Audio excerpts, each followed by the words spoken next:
Salam Bapak Ibu guru hebat, semoga tetap sehat dan selalu bahagia.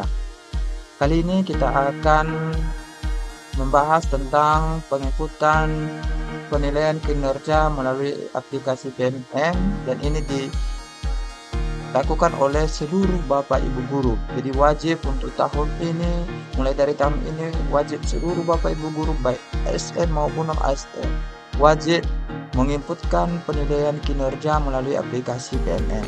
Baik, pada saat ini kita akan melakukan penginputan penilaian kinerja melalui laptop. Jadi sebelum kita lanjutkan, diharapkan berada di lingkungan yang akses jaringannya lancar. Jadi ini karena ini akan membuat nanti lebih lancar untuk menginputkan rencana penilaian kinerja Bapak Ibu.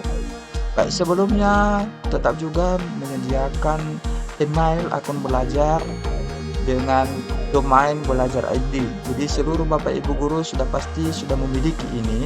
Ketika masih belum, maka silakan diminta kepada admin sekolahnya atau juga operator sekolahnya untuk mendapatkan domain belajar ID.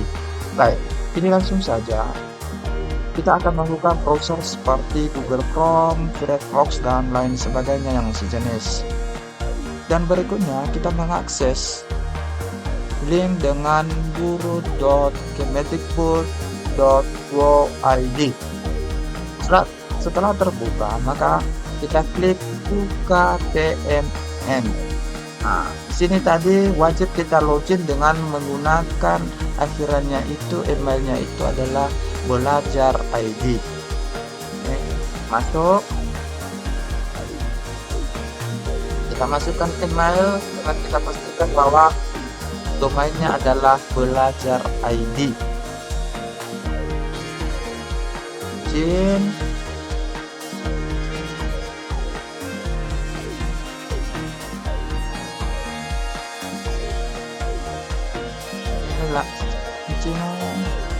Setelah berhasil login menggunakan email belajar ini, maka tampilannya akan seperti ini. Kita lanjutkan. Di sini ada beberapa menu. Di sini ada pengembangan diri, mulai dari pelatihan mandiri, komunitas, dan lain sebagainya. Yang terakhir ini ada pengelolaan kinerja. Karena kali ini kita akan membahas tentang pengelolaan kinerja, maka langsung saja kita buka pengelolaan kinerja. Ada di sini ada tombol mulai. Jadi ini penilaian kinerja. Di sini sudah tertulis kita mulai dari tanggal 1 sampai dengan 31 Januari. Jadi kita akan melakukan penilaian kinerja pembuatan FFA itu mulai dengan periode Januari sampai dengan Juni. Jadi dalam satu semester. Nah, pertama ini kita buat mulai. Di sini dipastikan dulu apakah data-data ini sudah sesuai atau belum. Ketika belum sesuai, maka di sini Anda lengkapi data diri. Kita lihat jabatannya. Ketika golongan 3A, maka ada di sini 3A 3B, ada di sini guru pertama, ini ahli muda untuk 3C 3D dan seterusnya. Di sini karena guru yang bersangkutan adalah setara dengan golongan 3A, maka kita akan sini ambil pertama, maka simpan. Jadi dipastikan dulu Bapak Ibu bahwa data ini sudah benar, karena ini hanya satu kali. Jadi nanti setelah sudah disimpan, maka sudah tidak bisa lagi diedit. Karena ada di sini saat ini data hanya bisa diedit satu kali saja ya. Jadi tidak bisa nanti diedit. Jadi dipastikan dulu bahwa datanya ini sudah benar. Ini kemudian ketika sudah dipastikan bahwa datanya ini benar, maka kita simpan. Ini data sudah selesai. Data sudah. Nah, baik. Di sini periode penilaian kinerjanya pada peningkatan kinerja kita buat perencanaan kinerja RHK-nya. Ini periode Januari sampai dengan Juni. Jadi sebelum itu, sebelum kita buat RHK, apa RHK yang akan kita tingkatkan untuk periode ini Januari-Juni, maka terlebih dahulu kita melihat rapor satuan pendidikan. Di sini ada rapor pendidikan. Nah, lihat Nah, di sini ada 3 dimensi. Ada dimensi manajemen kelas, dimensi dukungan psikologis, metode pembelajaran. Nah, di sini ada kategorinya baik, baik, baik. Jadi ketika ada warna merah kurang atau warna orange cukup, maka yang warna merah itu yang duluan kita tingkatkan, kita selesaikan untuk periode ini. Jadi ini disepakati di satuan pendidikan, mana yang diprioritaskan, yang mau diselesaikan di antara komponen-komponen yang merah. Contohnya ada 2 yang merah, maka dipilih salah satu mana yang diprioritaskan untuk ditingkatkan atau diselesaikan untuk periode penilaian kinerja. Nah, di sini karena sudah baik, maka disepakati di sekolah, tetap disepakati mana yang perlu ditingkatkan. Contohnya di sini yang ditingkatkan adalah tentang manajemen kelas. Bisa juga metode pembelajaran, salah satu kita pilih. Bisa juga 2, tergantung kemampuan dan kesepakatan di dalam satuan pendidikan. Setelah ini sudah kita ketahui mana yang perlu jadi prioritasnya, maka di sini Anda saya mengerti. Untuk melihat prioritas juga bisa dengan ini, ada di sini. Nah, di sini tidak ada prioritasnya karena semua sudah bernilai baik. Jadi nanti ketika ada warna merah maka dibuatnya di sini apa prioritasnya. Nah, di situ. Jadi di sini dimensi tadi kita mau lihat di sini ini ada warna hijau ini tadi tentang manajemen kelas itu warna hijau. Dimensi manajemen kelas ada 2 komponennya yaitu penerapan disiplin positif, keteraturan suasana kelas. Di sini juga yang bernilai baik adalah dukungan psikologis. Ada 3. Ini. Ada 3. Dan yang berikutnya adalah tentang dimensi metode pembelajaran. Ini juga ada 3. Warna hijau itu warnanya karena bernilai baik. Jadi tadi karena kesepakatan sekolah bisa disepakati sekolah. Contohnya saya contohkan di sini yang disepakati di sekolah adalah tentang manajemen kelas. Maka kita pilih salah satu. Ketika kita pilih penerapan disiplin positif, maka di sini aktif tombol kepengembangan kompetensi. Kita buka pengembangan kompetensi. Nah, baik. Pada periode penilaian Januari sampai Juni atau diistilahkan periode 1 semester berdasarkan peraturan GTK nomor 7607 garing B titik B1 garing HK titik 03 garing 2023, maka diwajibkan dalam satu periode penilaian atau dalam satu semester itu wajib memenuhi poin 32 poin, dikumpulkan 32 poin minimal 32 poin dalam satu semester untuk memenuhi ekspektasi atasan. Di sini kita akan memilih beberapa rencana kerja yang akan kita capai dalam satu periode penilaian kinerja atau misalnya dalam satu semester mulai dari Januari sampai dengan Juni. Itu yang wajib kita kumpulkan bukti dukungnya. Nah, di sini ada beberapa komponen. Jadi kita pilih. Di sini ada poinnya setiap komponennya. Contoh meningkatkan kompetensi melalui peran sebagai partisipasi kegiatan seminar dan seterusnya itu ada 4 poin. Itu juga ini ada 4 poin, ada 4 poin, ada 6 poin. Jadi kita sesuaikan yang mampu kita laksanakan. Nah, yang paling besarnya di sini adalah tentang guru penggerak. Sertifikat guru penggerak paling besar itu maksimal sudah mendapatkan poin maksimal itu 128 poin. Nah, jadi di sini kita pilih mana yang akan kita laksanakan dan kita bisa mengumpulkan bukti dukungnya untuk semester ini. Saya contohkan di sini tentang contohnya adalah meningkatkan kompetensi melalui peran sebagai ketika kita klik ini, maka bukti dukungnya adalah sertifikat. Dengan poinnya adalah 4 poin. Nah, itu dalam satu kegiatan. Ketika 2 kegiatan atau 2 sertifikat, maka 8 poin. Tergantung mana yang mampu kita kumpulkan, kita ikuti kegiatannya dalam satu semester. Ya, jadi jangan dipikirkan, saya laksanakannya nanti di bulan Juli. Jangan. Karena ini hanya periode untuk Januari, Juni. Untuk nanti Juli, Desember, 1 juga itu. Maka ada RAK khususnya juga nanti itu. Maka di sini contohnya dibuat satu kegiatan. Ini 4 poin. Jadi masih kurang 28 poin. Maka kita cari kembali. Kita tambahkan. Ini ada menu tambah. Buat tambah. Nah, kita cari contohnya di sini adalah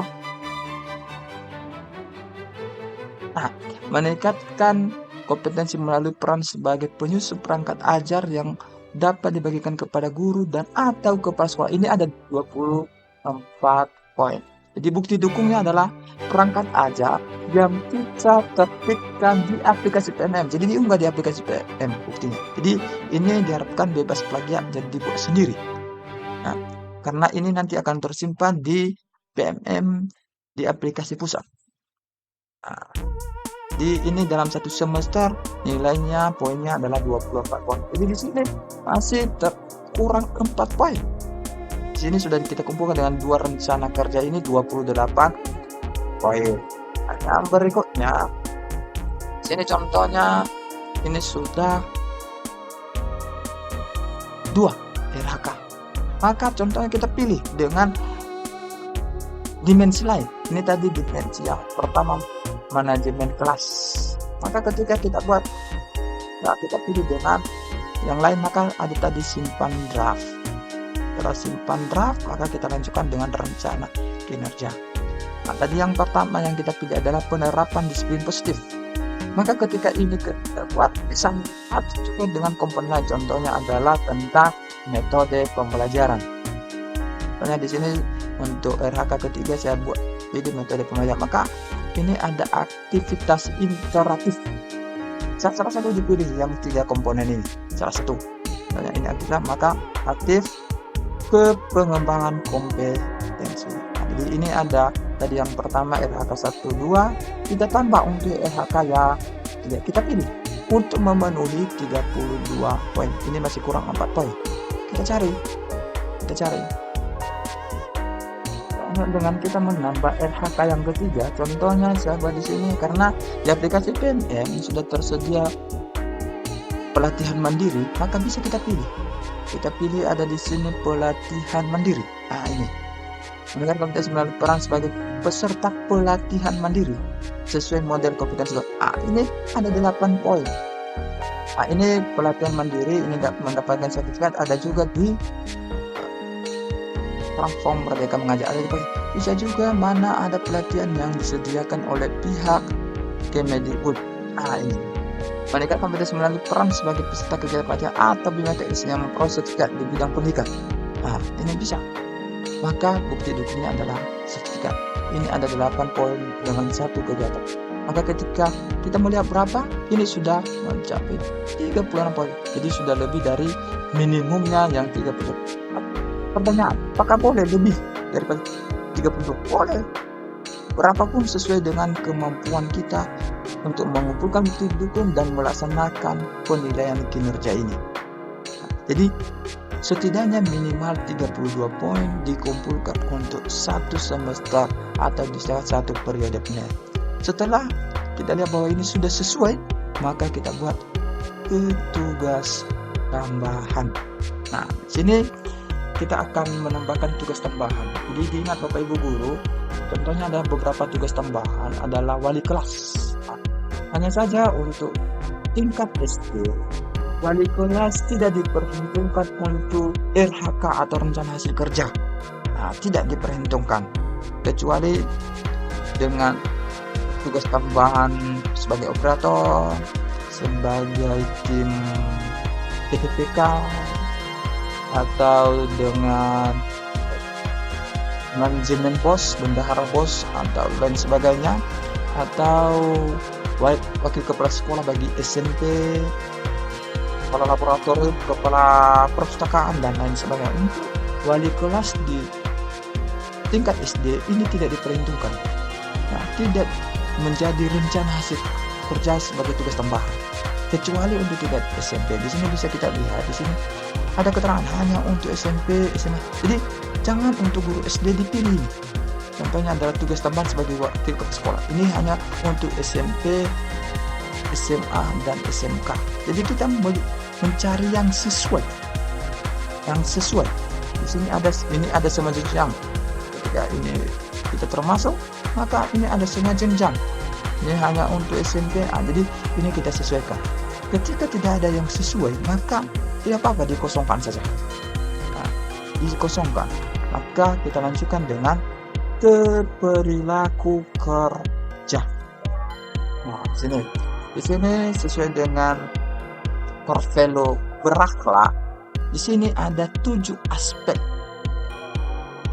core value, yaitu ada berorientasi pelayanan, akuntabel, kompeten, harmonis, loyal, adaptif, dan yang ketujuh adalah kolaboratif.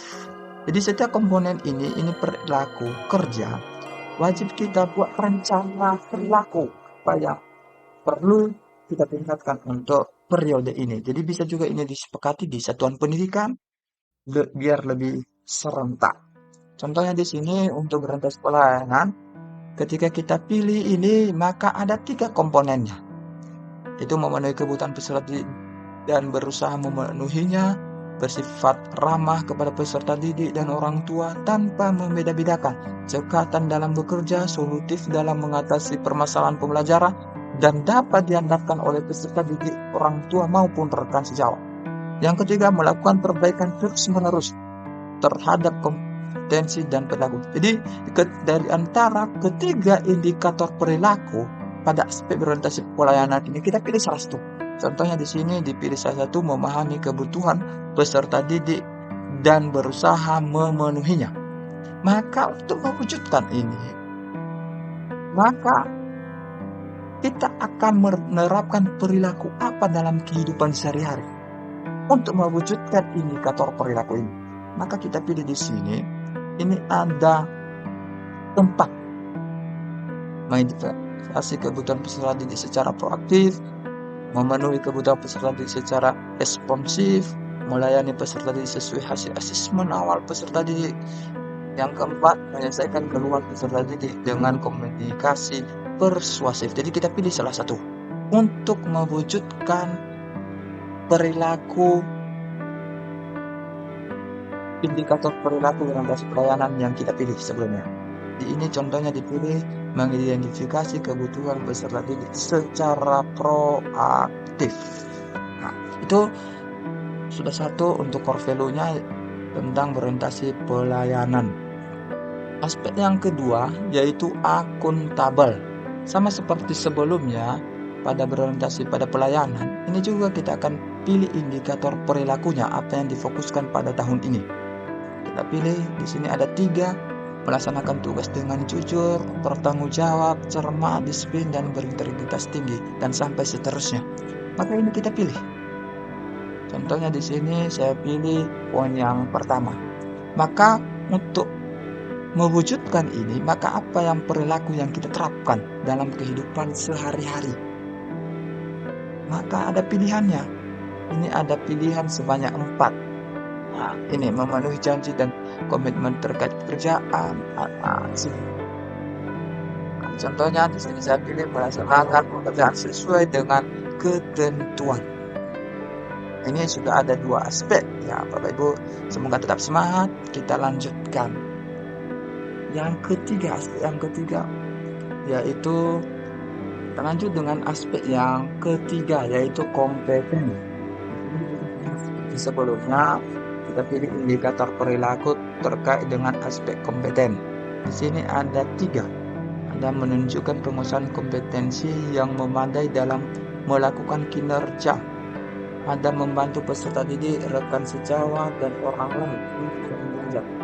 Dan yang ketiga, melaksanakan tugas dengan kualitas terbaik. Jadi sama seperti sebelumnya, ini kita pilih salah satu. Kita pilih salah satu. Contohnya ini kita pilih melaksanakan tugas dengan kualitas terbaik. Maka ini terbuka dengan perwujudan perilaku. Jadi apa yang kita lakukan untuk mewujudkan indikator perilaku ini? Jadi kita terapkan ini dalam kehidupan sehari-hari. Contohnya ini ada mendukung penyusunan rencana kerja dan atau anggaran secara partisipatif, melaksanakan rencana kerja dan atau anggaran sesuai dengan target yang ditetapkan. Yang ketiga, menyelesaikan masalah secara komprehensif dan tuntas. Jadi kita pilih ini salah satu. Contohnya ini saya contohkan dengan memilih poin yang ketiga. Aspek yang keempat tentang harmonis. Sama seperti sebelumnya juga ya, kita pilih indikator perilaku. Sini ada tiga indikator pendidikan apapun latar belakangnya. Ini kita pilih salah satu. Contohnya di sini kita pilih, contohnya adalah nih, contohnya adalah mampu membangun lingkungan pembelajaran yang kondusif. Oke, nah, perwujudan perilakunya ini ada tiga. Kita pilih mana salah satu. Dan menyelesaikan konflik di antara rekan kerja, atasan, peserta didik, dan masyarakat atau dunia kerja secara konstruktif. Dan sampai poin yang ketiga. Jadi kita pilih juga salah satu mana yang bisa kita terapkan dalam kehidupan sehari-hari. Contohnya di sini adalah saya pilih yang kedua. Itu aspek yang keempat. Nah, aspek yang kelima tentang loya. Indikator perilakunya ada tiga, sama seperti yang sebelumnya. Ada di sini memegang teguh moral dan mematuhi peraturan perundang-undangan yang berlaku. Menjaga nama baik satuan pendidikan, sesama guru dan peserta didik dimanapun berada. Menjaga informasi yang bersifat sensitif dan berpotensi merugikan peserta didik dan satuan pendidikan. Jadi ini kita pilih salah satu.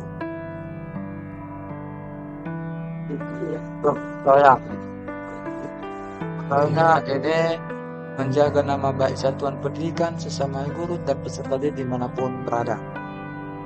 Maka perwujudan perilakunya kita pilih di sini ada tiga komponen. Ada bersikap dan berperilaku yang melindungi nama baik serta citra satuan pendidikan, melaksanakan arahan kepada satuan pendidikan yang sesuai dengan norma dan ketentuan yang berlaku. Yang ketiga, menyebarkan informasi positif tentang transformasi pembelajaran. Jadi ini kita pilih juga salah satu. Contohnya adalah bersikap dan berperilaku yang melindungi nama baik serta citra satuan pendidikan. Itu aspek yang kelima. Kita lanjut aspek yang keenam, yaitu adaptif. Indikator perilakunya ada tiga, yaitu menyesuaikan diri secara cepat dalam menghadapi dinamika pembelajaran di kelas, terus berinovasi dan mengembangkan kreativitas untuk mewujudkan satuan pendidikan, berpikir proaktif untuk mengembangkan diri dan warga satuan pendidikan. Jadi ini kita pilih salah satu, contohnya ini dipilih terus berinovasi dan mengembangkan kreativitas untuk memajukan satuan pendidikan. Yang berikutnya perwujudan perilaku. Ini untuk indikator perilaku ini ada tiga komponennya. Ini menyampaikan gagasan dengan berani untuk kemajuan satuan pendidikan, dan sampai yang keempat. Nah, jadi kita pilih mana yang perlu kita tingkatkan, kita kembangkan untuk tahun ini. Contohnya membuat inovasi yang mendukung tujuan satuan pendidikan secara konsisten. Yang berikutnya, aspek yang terakhir, yaitu aspek yang ketujuh, yaitu kolaboratif. Sama halnya seperti sebelumnya, kita memilih indikator perilaku. Sini ada tiga indikator perilakunya, memberikan kesempatan kepada warga satuan pendidikan, dan sampai seterusnya. Ini ada tiga, mana yang perlu kita tingkatkan untuk semester ini. Nah, jadi kita pilih salah satu.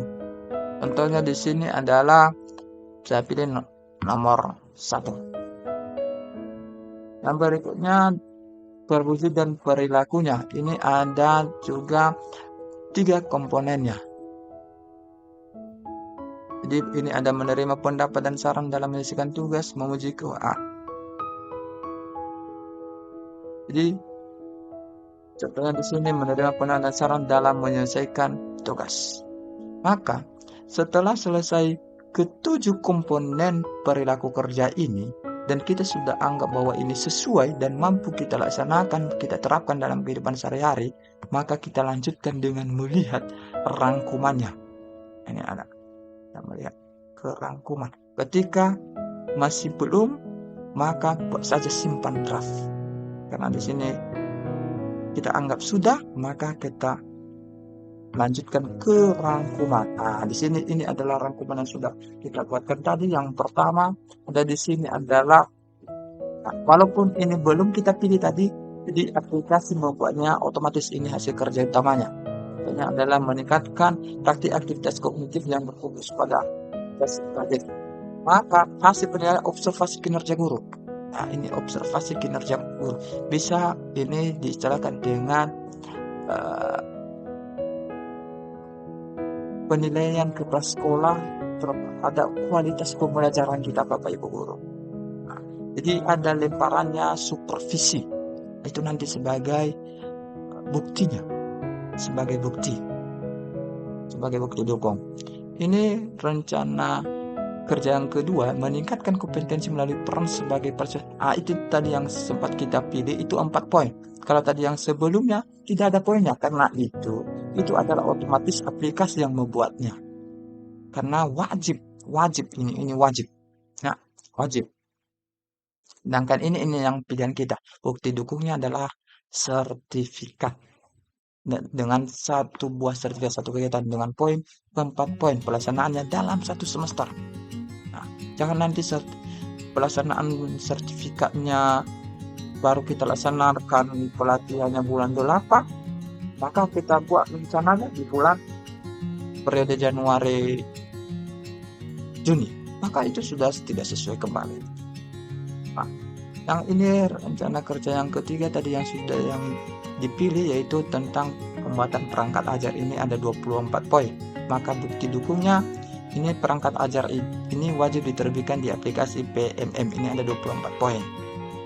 Yang rencana hasil kerja yang keempat yaitu tentang mengikuti pelatihan yang disediakan oleh Kemendikbudristek. Maka di sini ada pelatihan mandiri. Sebenarnya ini ada banyak pelatihan mandiri di aplikasi PMM dan ini bersertifikat. Ini ada 8 poin. Buktinya nanti sertifikat. Yang kelima, ini adalah otomatis dibuatkan oleh aplikasi. Jadi wajib di satuan pendidikan wajib ini disusun kurikulum operasional satuan pendidikan. Jadi ini bisa disepakati dalam satuan pendidikan satu sekolah. Ini disusun. Bahkan nanti ini akan jadi bukti dukungnya adalah dokumen kurikulum itu. Nah, jadi seperti itu Bapak Ibu. Jadi ini tidak ada poinnya karena ini otomatis dari sistem. Yang ketiga adalah tentang kehadiran. Nah, ini juga otomatis dari aplikasi. Ini rangkuman kehadiran, resume kehadiran. Jadi ini dibuatkan rekapitulasi kehadiran. Maka ini sebagai bukti dukungnya. Ketika ini sudah pas, maka kita lanjut dengan ajukan. Ketika belum, maka kita klik ubah. Jadi kalau sudah, maka kita klik lanjut ajukan. Jadi jangan takut Bapak Ibu ketika ada yang salah, tidak sesuai, sekalipun sudah diajukan, maka ini bisa diedit kembali. Namun ini tidak bisa diedit oleh Bapak Ibu guru, tapi hanya bisa diedit di akun kepala sekolah. Jadi nanti bisa diedit oleh kepala sekolah, pimpinan satuan pendidikan untuk RHK Bapak Ibu guru yang sudah diajukan. Jadi sebelum disahkan itu bisa diedit oleh kepala sekolah. Namun ketika sudah disahkan oleh pimpinan, maka sudah tidak bisa lagi diedit, sudah tidak bisa lagi diubah. Jadi dipastikan bahwa sesuai. Kalaupun nanti diubah sebelum disahkan oleh kepala sekolah di akun kepala sekolah, setelah diajukan, maka bisa diubah oleh kepala sekolah. Nanti bisa diubah, dipilih, bisa dihapus, ditambahkan, atau lain sebagainya. Ketika ada hal yang pengen diubah, jadi dipastikan bahwa ini sudah sesuai ataupun belum. Jadi ini sangat mudah Bapak Ibu. Jadi setelah selesai ini, maka silakan laksanakan dan silakan kumpulkan bukti dukung untuk penilaian kinerja tersebut. Jadi ini sangat mudah. dengan semangat dan kesehatan, pasti ini bisa kita laksanakan demi pendidikan yang bermutu dan maju dan berkembang untuk di masa-masa mendatang. Jadi tetap semangat Bapak Ibu untuk menciptakan generasi emas. Semoga dunia pendidikan di tangan kita lebih baik, lebih berkembang, dan lebih berkenan. Demikian Bapak Ibu guru, semoga ini bermanfaat untuk kita semua. Salam Bapak Ibu hebat, salam Bapak Ibu pendidik.